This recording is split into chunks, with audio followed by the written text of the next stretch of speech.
Hi gang, Rebecca here, your best friend in your dating journey, in your love life. If you're new to my channel, go ahead and click subscribe, and now let's dive in.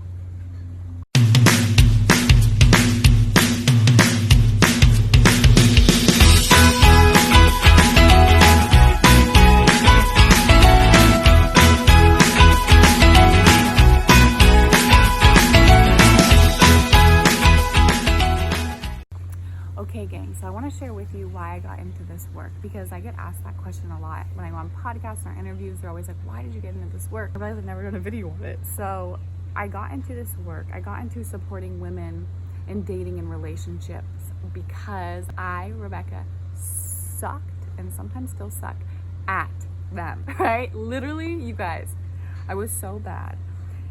Bad's a judgment, okay? I was so unequipped.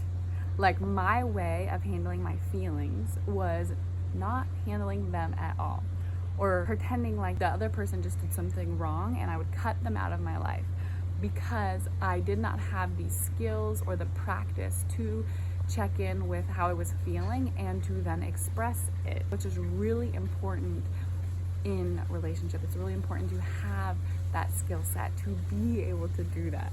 So instead, I just cut people off left and right, and I would just allow new people to come in, and I would repeat the pattern over and over again in friendships and relationship. And I would attract relationships that weren't fulfilling, but a lot of that, it was all my doing, right? So when I hired a relationship coach to help me, because I know that great relationships exist, I know that it's possible. I partially knew, I didn't fully know, but I'd seen it, but I hadn't yet experienced it on my own. And I realized, I'm like, I want that, I want that. So I need to learn the tools to be able to create and have that. And in hiring a relationship coach, her name's Gladys, she changed my life. She absolutely changed my life.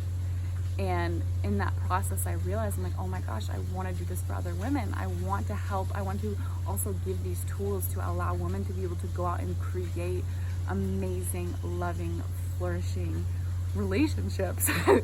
And so that's why I got into this work, because I sucked at it. I felt alone in relationship. I felt disconnected, and I knew that something had to change in order for me to have an incredible relationship.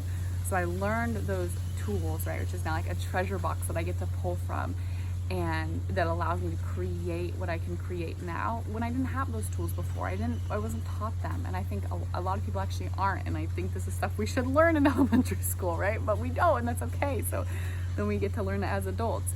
And it's not to say that I don't still suck in relationships sometimes, and or in friendship, right? So they're a million times better, and I feel so much more connected. I know how to express what I want. I know how to be vulnerable, which, you guys, was so challenging for me. But it is our vulnerability that connects us. It is when we're willing to be in ownership, we're willing to share how we feel, we're willing to take responsibility, we're willing to communicate, which is huge in relationship. So if there's anything that you take from this video, I hope it's number one, that you like hearing why I got into this. Maybe you can relate to it. And it's number two, that our vulnerability really is our superpower, because it's what allows us to connect, right? Whatever that vulnerability may be, which could be like sharing how you feel, right? Like, I love this about you. It could be so vulnerable sometimes just to share like what you love in someone, or it can be so vulnerable sometimes just to share, hey, like, this really hurt and I don't know what to do, versus running or fighting, right? Because those are fighting and flighting, right? Our primal response to act as if the other person is the enemy in order for us to feel connected and stay in connection, which is what we crave in relationship. We get to drop the flighting, we get to drop the fighting, and we get to come into this grounded, vulnerable space of, hey, this is how I feel, and trust the other person to respond in a healthy way, right? And the cool thing is, as I learned these tools, I started attracting people who also had this level of consciousness. And I think we're all learning, we're all growing, and I can always get better till the day that I die and on, right? I can always get better. And so I just want to land the idea or the concept or the theory for you to try on that vulnerability that can be so beautiful and so opening and so connected and expansive. And every time I go there with my girlfriends, right, with my man, it's like this whole new like lightness, and it's almost like time expands, and it's so beautiful. So anyways, I love you. I hope this video makes a difference for you, and I will see you in the next one.